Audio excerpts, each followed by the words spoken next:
Hey, I'm Molly Sims. And I'm Emese Gormley. We're two girls obsessed with one thing, beauty.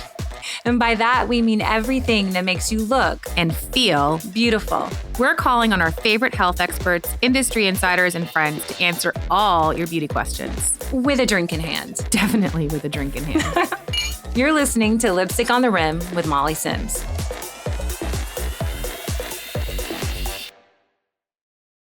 I mean, I don't even know who is more excited for today's episode, us or our kids. I mean, seriously, this is one of those rare moments where being a mom, a foodie, and a health nut all collide.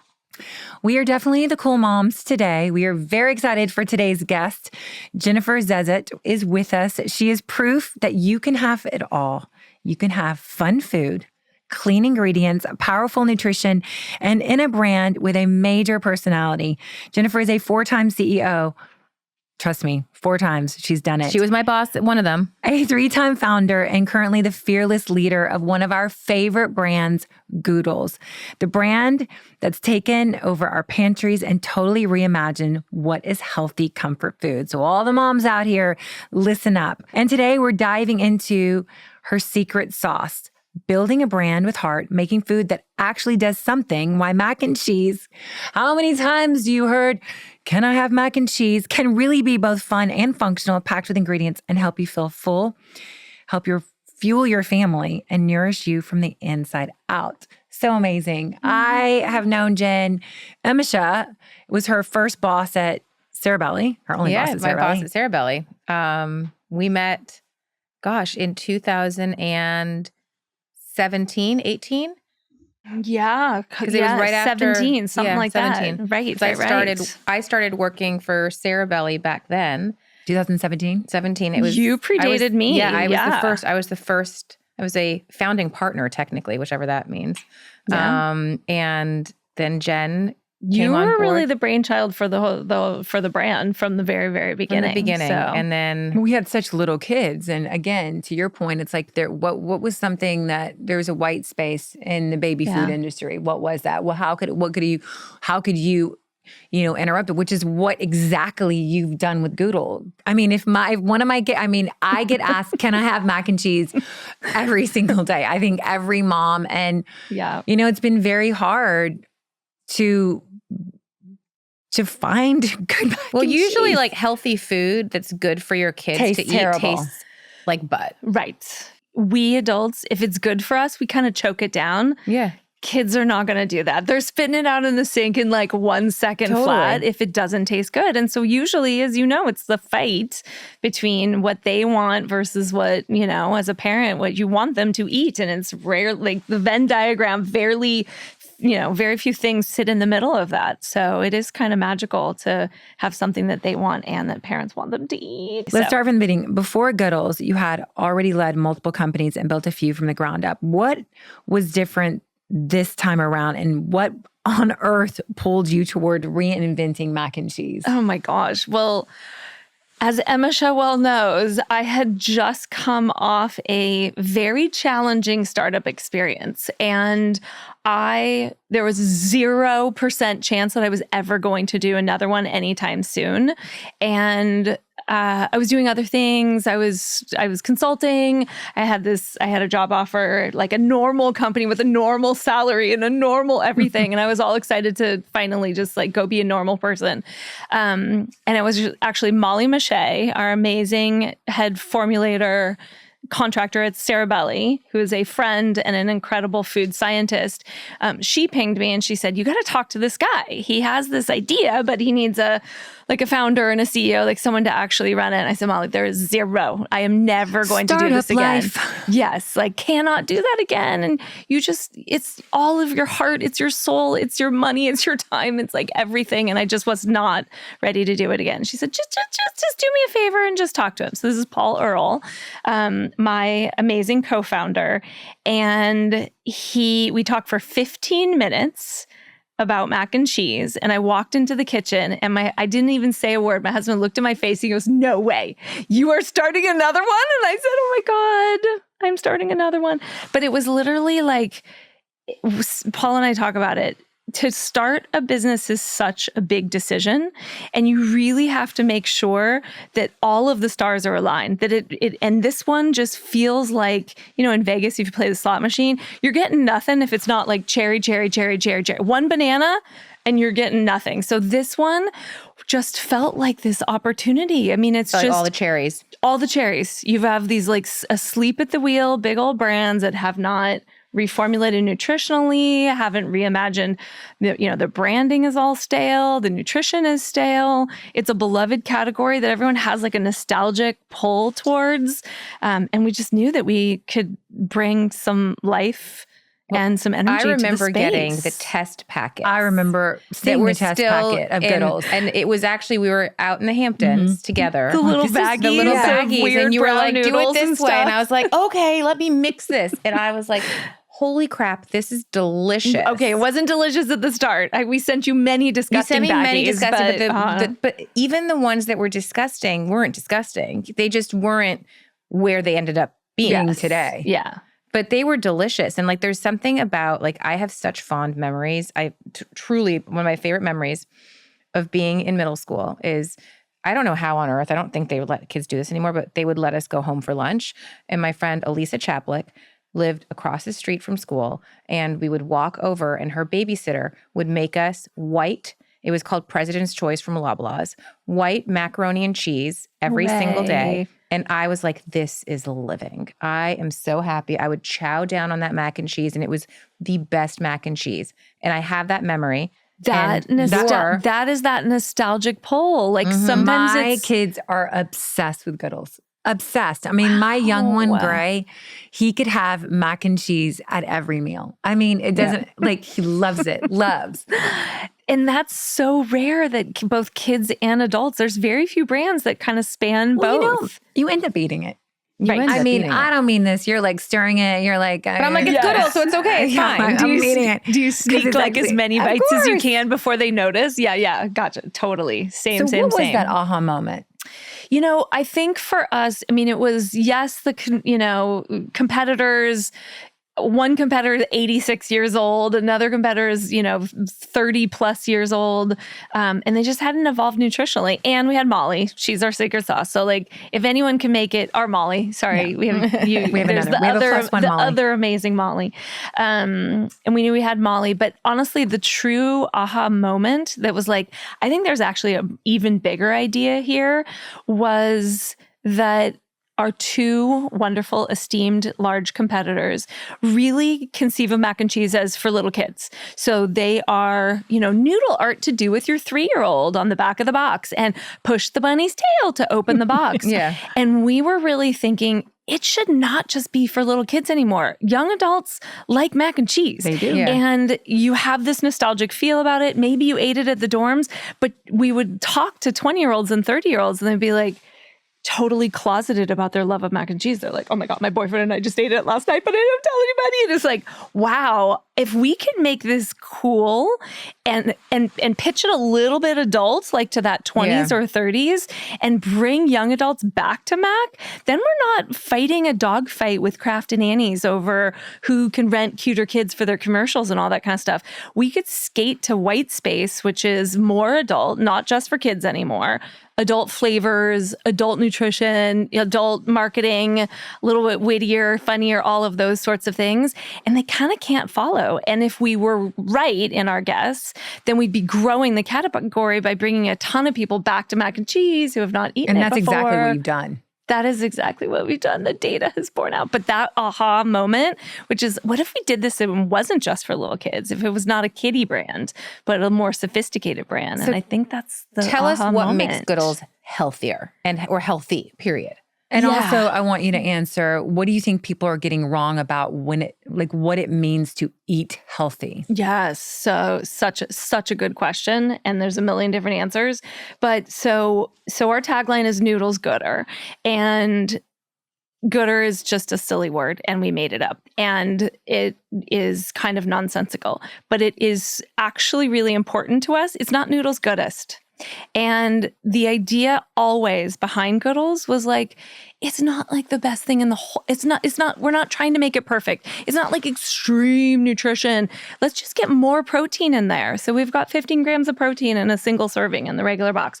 Because a lot of moms are like, oh, you're getting pasta, you're not getting your protein. Right. That's the thing that I think sets you apart, especially with your marketing. Like, no, you're getting your carbs and your protein. Well, protein, we also wanted to get fiber in there. And I'd love to talk about fiber because fiber is such a hot topic these days. So it's high fiber. It's got more protein. It also has the 21 nutrients from a bunch of different veggies and superfoods, which all of us, struggle getting our vitamins, kids, people of all ages. Cleaner ingredients is the first ever mac and cheese that was clean label certified. I'm smiling because Emese knows all about that. I know all about the clean label certification. Yes. And then we're low glycemic index, so low GI, which we can talk about, but that's actually not something we even knew that we were. But with the protein and with the fiber, it basically the carbs absorb into your body much more slowly, so you don't get that sugar spike and then the crash. And we didn't even know that we were low GI. It was people who were diabetic after we launched, we're saying, oh my gosh, I'm eating this stuff. It's causing like no spike whatsoever. This is great for me. And then we went and got it tested and we're like, oh, looks like we're a low GI food. Which, so by it's the way, all of that. I will interrupt you only because Grace was going through chemo and we were in the hospital. You spoke to the nutritionist. And I spoke to the nutritionist. And one of the most important things to do when a child is going through illness or through treatment is they have to be you try to get them on a low GI diet. And I remember Goodles, and I called Jen up and I was like, we need to have this in hospitals for kids because it really is like they get their comfort food. They get their food that they love the most. And also it's actually good for them while they're going through something horrible. Yeah. Yes. So anyhow, I just had to give that shout out because it is that was like an aha moment for me with the brand. Well, I haven't forgotten about that. And we still need to do it. And we're working with registered dietitians right now. We kind of we gotta figure it out, but it's obviously really important to me. I would love to do that. You're not the only one. We've received hundreds of letters from people either going through chemo or pediatric, parents of pediatric cancer patients for that same thing, it's just amazing. So back to your question of like, what is, healthy eating? Like, it doesn't have to be perfect. Just like get in a little more protein, a little more fiber, a little more prebiotics, a little more nutrition. And if it's clean ingredients, and it makes you feel good and it makes you happy to eat. But it's true that like more than 50% of teen girls are not getting the protein that they should, same with adults. So if we can just sneak in a little bit more, that was always the main thing is that it has to be yummy first. Well, it has to be yummy first, but also like, sometimes you feel guilty. You're like, okay, I'm giving you mac and cheese again. But this is better. That goes through, but this is better. Well, so you just mentioned fiber, and fiber tends to get ignored typically in trendy diets, but it's such a game changer for digestion and fullness and gut health. So why was fiber such a priority in your recipes? Fiber was there from the very, very beginning, like the little weird noodles that you tasted in the early days. We always knew that we wanted to sneak in as much fiber as we possibly could. Because gut health was already on the radar. B, because it does help you feel full. Mm-hmm. Now, the part that I didn't know or understand was this word called GLP-1. That was not even in anyone's vernacular. I don't think it was in nobody. Not in that way. No. Not unless you're a diabetic. Unless you're diabetic. Right. Exactly. So in 2020, we didn't know any of that kind of stuff. Now we know that that's actually what in our pasta and in our mac and cheese, the resistant starch that we put into that noodle, that is what is not being digested in the lower intestine. It's making its way to the colon, it's getting fermented, and it's releasing GLP-1 hormones. So that is what is actually creates that feeling of satiety and fullness. And it's just with actual you can food. Eat Goodles and it's like a GLP-1? No. It literally, that is how it works. It releases the GLP-1 hormone, but not just Goodles. Make me a box, Kenna.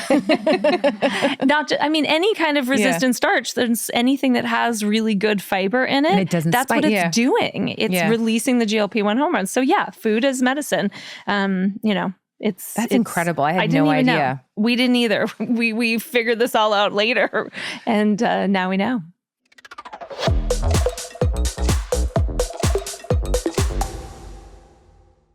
You work with a lot of moms. Lily, I'm sorry. I am a mom. Yes. And you are a mom. Lily, I'm sorry. I have to ask this question. Lily Gormley, to all the picky eaters, to all the moms who have to deal with, I'm never eating this. Do you have any tips, strategies? Because again, sometimes they grow out of it, sometimes they don't, but it can be tricky. Lily, you have come a long way. She's come a long way. She ate come a long way, girl. And corn the other day. Oh my gosh. So a topic super close to my heart. So I have my daughter Fiona is on the spectrum. She's autistic and she is extreme sensitivities to everything. So not just clothing and tags and all that kind of stuff, but a lot of food sensitivities. So like if she's having an emotionally hard day, beans can just be too much. The texture of whatever it is. So noodles is kind of the only safe food. And so, yeah, I'm with you guys. Like for years and years and years, you just can't eat that all day long. So I've got picky eaters too. Has it always been hard to navigate in terms of food with her early on? Oh, always. And she's older now, and it hasn't changed. So I think some kids do grow out of it, and then others what won't. Strategies do you use that you could help? Like, because it's clearly not just eat it, right? Like that doesn't work. I can talk about what we do as a family, and so two things on this topic. One is that I might be bored with what she's eating. She's not. She is okay eating Goodles pasta one night for dinner and then Goodles mac for another night for dinner and then pasta the night for dinner and then maybe a peanut butter and jelly sandwich. Like she's okay with that. Mm-hmm. So I think like we've found a way that as long as she's getting nutritionally what she needs, growing. I'm okay. Yeah, she's growing. The other thing that we're doing, which is maybe a little bit too early for Lily quite yet, but Fiona has decided that she wants to be able to find something at almost any restaurant that she can eat. So when we go, we'll go to Indian or something like that, and we'll order way too many things. We'll order like 14 things, and we'll say, you know what? This is just for trying. It's just for trying. There might be one thing in here that you're willing to, that would be good. Or so we found like one thing at a Thai place and one thing at a Chinese place and one thing everywhere. Because then if she's someday in college and they want to go out to get sushi, she knows that she can order the edamame and a side of rice and she's going to be fine. Yeah. Whatever it is. So that's one thing that we're doing. That's a great strategy. Totally. But I do think, even for families who don't have picky eaters, ordering a bunch of different things and letting the kids at least try one bite. Yeah. Right. Or just even seeing it. A lot of kids, my kids also, texture is a big thing, right? Like not only how it tastes, how it looks, how it feels. But yeah, I think, having that palate, or at least when they grow a little bit older, they know they can have this there and they feel comfortable. Yes. And it means our family. I know you like to cook. I remember this. How do you personally balance nutrition with pleasure in your own life and in your own kitchen?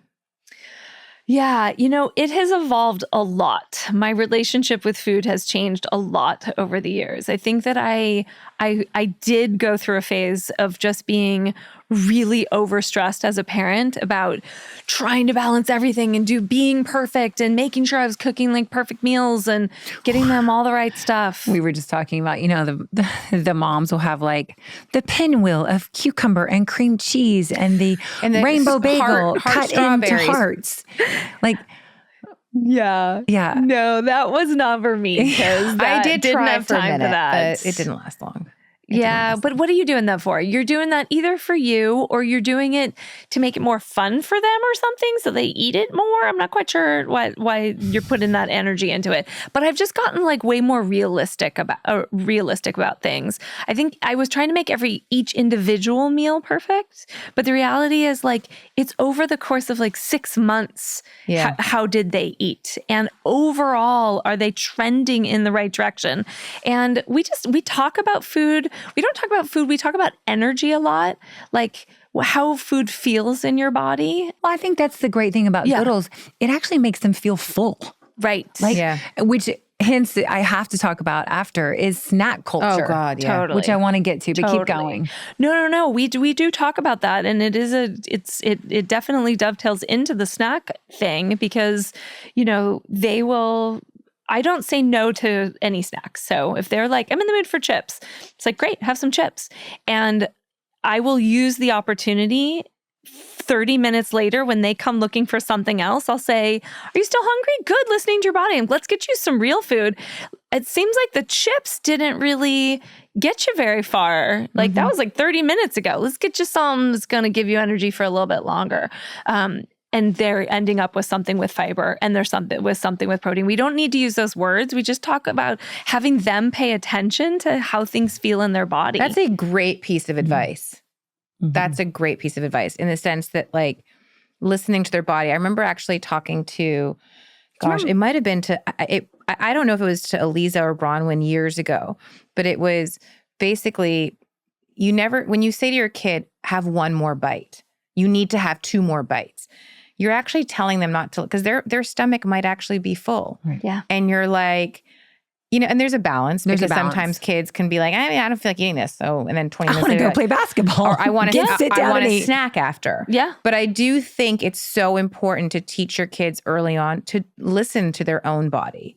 And to live their own consequences, because if they don't finish those last 2 bites because they want to go play basketball and then they're crashing a little bit later, it is not beyond me to remind them that like maybe a little more energy, your body needed a little more energy. And even if they're asking for ice cream or something like that, it's just like your body needs energy. Great. That's what sugar's for. Let's get some energy in there. That's the big argument in our house is our kids are like, oh, I'm so full. I can't have one more bite. And then my husband will go, but are you still hungry for ice cream?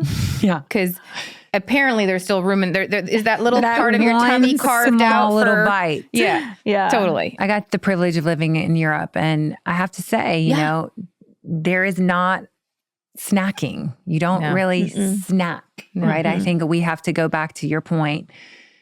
Having real food that they sit down and they eat and it's full. We can't snack all day long. And I see it. I see it. I mean, I see a difference even for my own self on the scale if I'm snacking. Like the 3 meals a day is so much better. But one will argue like 6 meals a day. For me, if I have 6 meals a day, I will eat all day long. Yeah. I will eat all day long. It's weird. I mean, I don't know why some people like it works and like to constantly have to eat. I'm like, that is not me. I don't know. It's just how I'm built. I don't know. Yeah, and I think for us, I mean, things are really, really busy. And it's often hard for all of us to sit down at the same time and truly eat together. It's not even about that's sitting really together. important. It's about actually sitting down and eating. Well, I like doing it together, and we say no phones, and we try our best to make it an event and talk about the day and like all of those sorts of things, because that's another thing that happens in Europe. Like you don't sit down to a meal to consume calories. You sit down to a meal for a social interaction, and it's a really connective experience. And I think that's another thing that we've kind of gotten away from. I think that's actually a great point, because I think that's to your point. You're actually not even really paying attention. Half the time these kids, if they're eating and watching their iPads, they're not even paying attention to what they're eating, how much they're eating. They're just zoned out and eating. And they don't know if they're full or they're hungry. They're going through the motions of it. You're exactly right. So having them pay attention, and when they say they're full, good job listening to your body. Like I'm really on that track right now, because that's probably a more important skill than anything else. So anyway, we're working on that.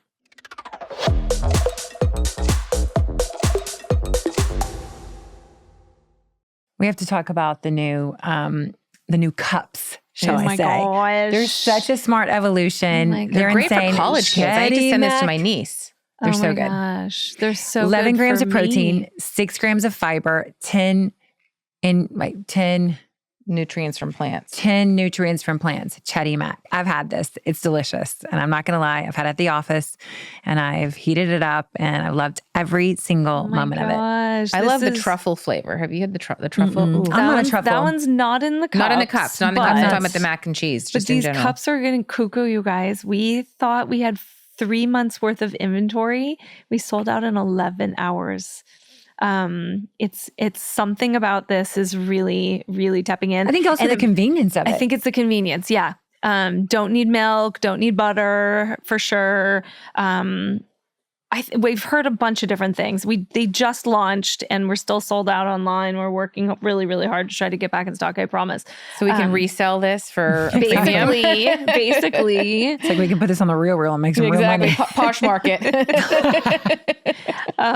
But yeah, I think it's the convenience factor. So yes to dorm rooms and college kids. Is great. But it also, it's 4 minutes. My eating thing that I have is I go back to back to back to back all day long and I do not break for food and there's something about having to go. I work in a mac and cheese company. We have a giant, beautiful test kitchen. You'd think I could go make a pot of mac and cheese, but the doing of the dishes afterwards and the pot and the boiling and the 10 minutes and it just is too much. Whereas these ones I can do. So the convenience, the time people are bringing them to work. We've heard some people are using it for just portion control. If you're just trying to eat less, this is 3/4 of a cup. It's also 210 calories. Nothing. That's nothing. That's just a great. And you're eating pasta. And it's full, and you feel full because of all of the good fiber and the protein in there. So I think these are. I want to make one exciting. of these for lunch. It's almost lunchtime. Is it almost lunchtime? What's your secret sauce and your superpower in leading a company?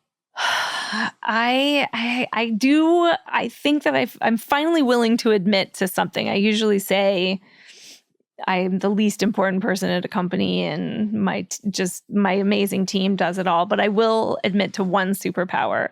I am really good at envisioning the future state of exactly what success looks like exactly. And then I mobilize all forces and just make it so. I manifest. It is unbelievable what I can manifest.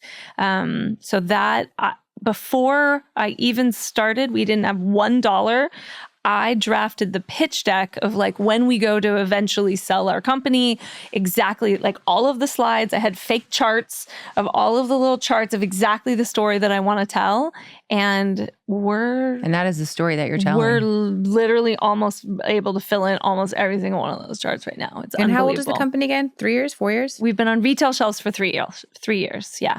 We started working on the product before that, but retail debut 3 years ago, which is crazy. So that's my superpower. If you were to give advice to moms, because a lot of times, they do want to start over. They do want to reinvent themselves, start something. What would that be? Oh my gosh. I mean, I obviously think that I'm really pro entrepreneurship since I've started so many. But I'm actually really realistic about this with anyone who says they want to start something. Really, really make sure that when you run those numbers and at least on paper, it is that cherry opportunity where you think that you are the only one who can bring something special to make this happen, that it is truly a big idea. You think you can get the funding, competitively, you have a position to win. If it doesn't pencil out on paper, just keep waiting for the right idea. Because I do hear a lot of people who just want to start something so badly that they rush into it. Mm-hmm. Got to know your why. You got to know your why. Yeah, for sure. And it can be disastrous, and then it ruins your ego, and then it ruins then your self-esteem is shot, all of that kind of stuff. Really make sure that you're ready to do it. But then if you are, and you've done the work and you just feel it in your bones and it's the thing, then you go all in. Yeah. I cashed in my 401k and almost got a divorce. And my husband was like, "Are you kidding me?" And yeah, we went all in. And her husband's the best copywriter.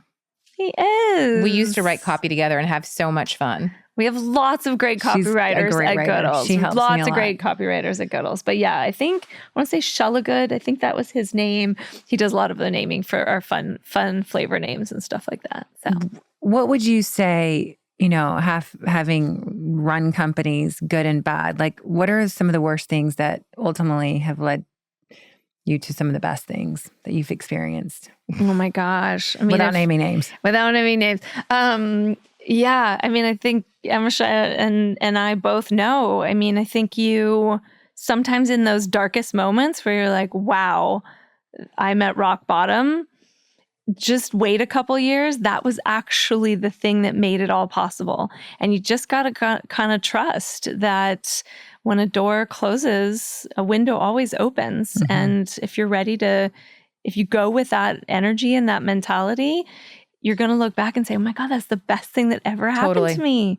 People love to work at Goodles. People love to work for you. What do you think in terms of leading a company? Compliment. What do you think you do that sets you apart? Oh, that's so sweet. I really, really, really love my teams. I really love my teams. I take care of them just like they're family, and I treat them like I'm a mom. I can speak to that. Yeah. I just do. I believe in it really, really strongly. And there was a CEO and he took me out for drinks and got really drunk, as he often did, and was like, your team all loves you and everyone says you're the best leader and all that kind of stuff, but you're never, ever going to truly build anything big or anything great because you think that people matter. And as soon as you figure out that it's a game, and once you got to play the game, Jen, and people don't matter, and you're never going to actually do anything really big.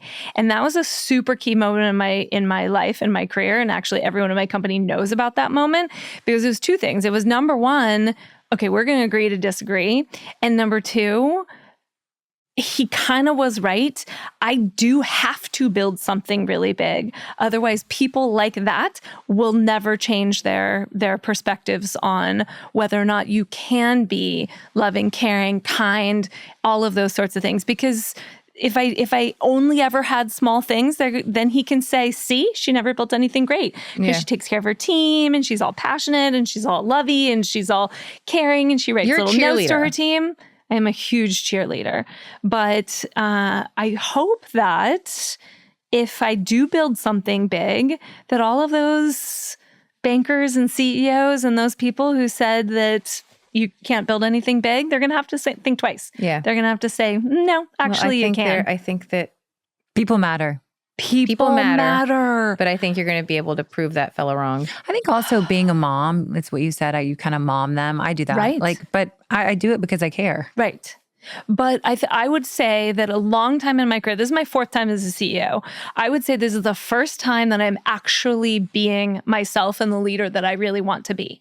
Because my first 2 companies, no women anywhere as far as the eye could see. It was the CEO of 2 software companies, actually. Each software company was, 4 CPGs and consumer packaged goods, but they were software. And I think I just was trying really hard to look like a man, sound like a man, act like a man. Like there was no room They'll take for me any serious if I do all those things. Absolutely. And I think that's true for, I didn't have the luxury of being weird or passionate or, wearing pigtails or rainbow, shirts that I wear now. There was no room for that at all. And it really is only this time that I'm finally being the leader that I want to be. And it's more successful than anything I've ever done before. So I don't know. It's a really special phase that I'm in right now, that I am unapologetically all of those things. I also think, and this is just from my observing, having worked at many different companies, including one where we were together, I think that what makes you successful today, or you've been successful before, but what makes this unique and stand out more for me is you run a company. And all good founders that are successful have this in common. You don't have an ego. You know where you don't know. And I think that that is so important and pivotal. And I think that I have seen such incredible businesses fail because they don't know when to trust and who to trust. They think that because they are the CEO or the founder, they know best. I know. And I think that that is the downfall of, sadly, some brilliant companies that should be nailing it. I know. It is a team. It is so the team. Like, I just am honored to be able to kind of like steer this little band of hooligans, but they are the best of the best. And getting out of the way is the most important thing that I can do. I mean, that's the big part. If I have one other superpower, it is attracting really, really good people that really have no business And they stay with working you. for me. Everybody's still with you. Guys, we have zero attrition. Not one person that I'll call it regrettable attrition. There have been a couple that have, we've decided to part ways. Not one person has left in 5 years. That says a lot.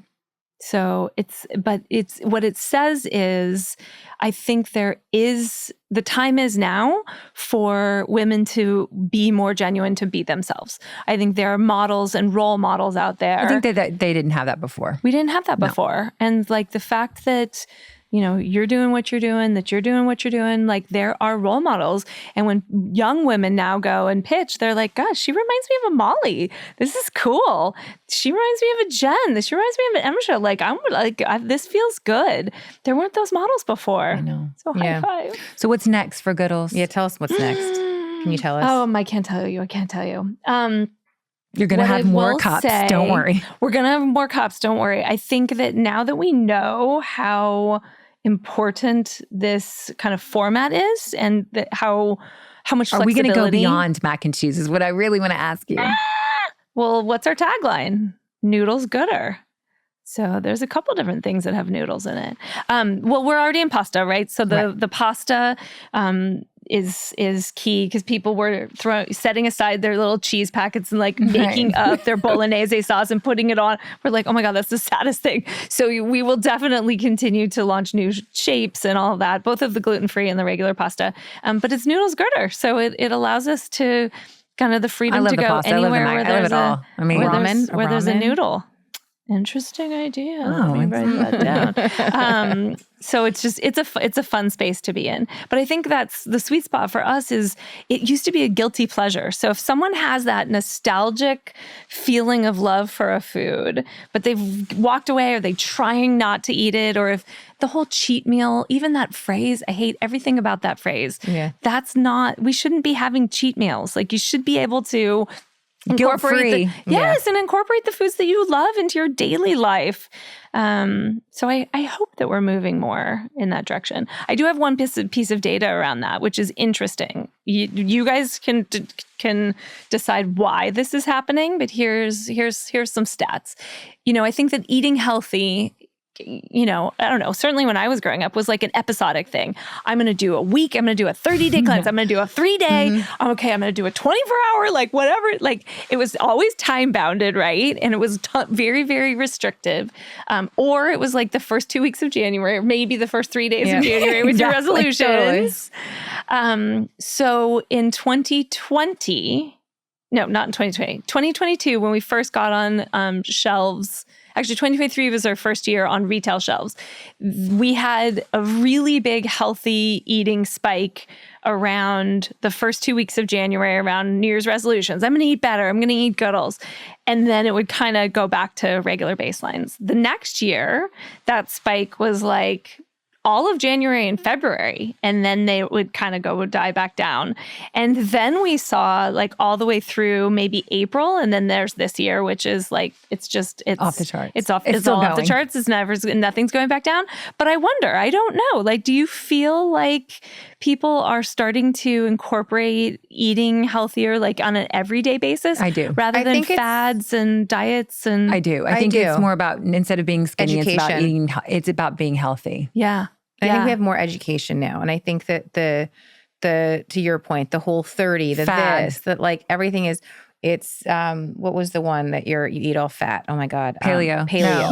Keto. Like there's all these things. These were all these fads. And I think that what everybody realized is they don't work. Nothing is sustainable long term. When you're also such restriction, it's boring. Yes, Right. exactly. It's hard. It's like, it's not fun and you can't do it forever. Right. I Totally. also do think there's more people on GLP-1s. I'm going to throw that out there. For sure. I think there's a lot more people that are taking medication. An initiative and to be healthy. That is forcing them to be healthy. It's making them make healthier decisions, and Absolutely. they have to sustain it or else Which is they gain the amazing. weight. Which So is I do amazing. think we're seeing that like cultural moment right now where that's changing I hope so. patterns. I think with Goodles, I think you're making healthy eating fun, and guilt-free, which And you're is teaching it early. And I think that's so important. pivotal. And the for other thing, we were kids. also putting like everything in there. Someone said, why didn't you do like a protein skew and then a separate one, which is a fiber skew, and a separate one, which is and it's like, No. each one, like those are all the fads. It's like, no, if we can get nutrition and all some the good in protein one. and just put it all in one. The whole idea of having a bunch of different options and whatever, it's like, come on. No. You're kind of over engineering. It's like, just have good stuff in there. Totally. Just eat just good stuff.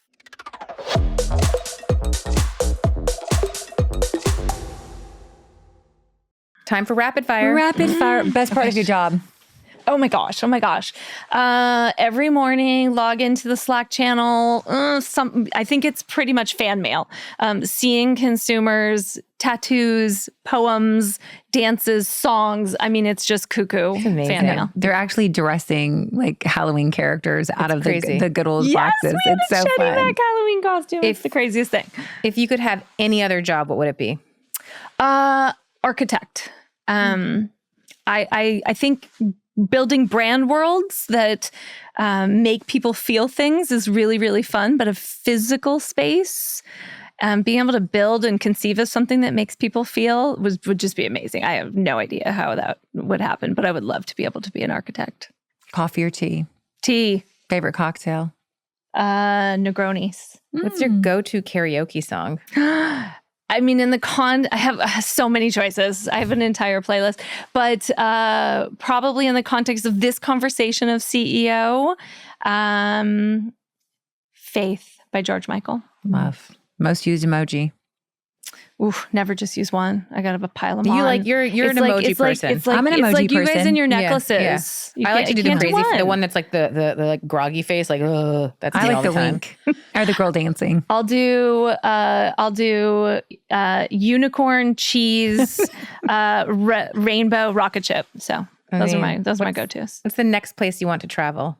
New Zealand. Oh, My son just got Rowan's back there. from New Zealand and his girlfriend. And so they're like locals. So I love for them to show me all their favorite places and everything like that. So Do you call? Do you text? Do you FaceTime? And now we're adding voice note. Oh my Which one gosh. are you? You're a caller. I'm a caller. I'm a caller. What's your superpower? We talked about it. I'm manifesting, envisioning the future that I want and making it so.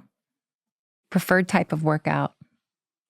So I'm obsessed with my Japanese garden right now. And so I'm lifting rocks. I'm building a dry stack rock wall. Amazing. I am like placing these big, giant, heavy stones for like stone paths and things like that. Like if I can lift and get strong and make my garden beautiful, my God, it's so much better than just like sweating in a room. I was going to say that's the that. best We just said workout we're going to answer ask we've you ever- preferred type of workout. Yeah, that's it. Lifting rocks. We always ask every guest before they go, if you could give advice to your 10-year-old self, what would it be? I think when I was 10, I was very not the cool kid. Single mom. We had no money. We totally lived on the other side of the tracks. There are all these rich girls and rich everything. And I just was always an outsider. It was a little bit weird. So I would tell her, don't worry about trying to be fitting in and being the same. That weirdness that makes you unusual now is going to be the thing that makes you successful later. And you're going to be eating Goodles. You're right. Yeah, exactly. And all those girls are going to be buying your food. Exactly. You guys, because of Jen, you're getting 20% off any first-time purchase at Goodles.com. It's valued through 9/30/25. Use the promo code LOTR20 for 20% off. We're going to put this in the show notes. And make sure and follow all Goodles on Instagram for all the latest and the greatest. And I hope you get your cups back in. I Your know. food is amazing. You're I'm amazing. making one right and we now. love you. Thank you. And Love you. It was so fun to see you. Really amazing. I'm so what you've excited and done. happy for everything that you've accomplished, honestly. You guys, likewise. You're such an inspiration to all of us. And it's just it's fun to see all of us kind of move through the world Everything with so happens much for a reason. confidence. We Everything talked happens about for a this reason. the other day. Right? Mhm. It's amazing. Positivity. So Yeah. thank you guys. We really Thank you. appreciate it. All right, you guys. We're gonna make some we're gonna pasta, make some mac and cheese right now. Noodles. Some Shella good. Some Shella good. We will see you guys next week. Thanks for listening to Lipstick on the Rim with Molly Sims and my ride or die, Emese Gormley. We are so excited to bring you guys along on this journey with us. You can find us on Instagram and TikTok at Lipstick on the Rim and at Molly B. Sims. Or you can go to my blog where you can dive just a little bit deeper into my favorite products, trends, and more at mollysims.substack.com. And don't forget to check out our video episodes on my YouTube channel, Molly Sims. This podcast is a production with Sony Music. I wanted to give a special thanks to my team, Rosie Cummings, Kenna Ryan, Safine Kevorkian, and everyone at Sony Music. Don't forget to listen and follow wherever you get your podcasts so you never miss out on the fun.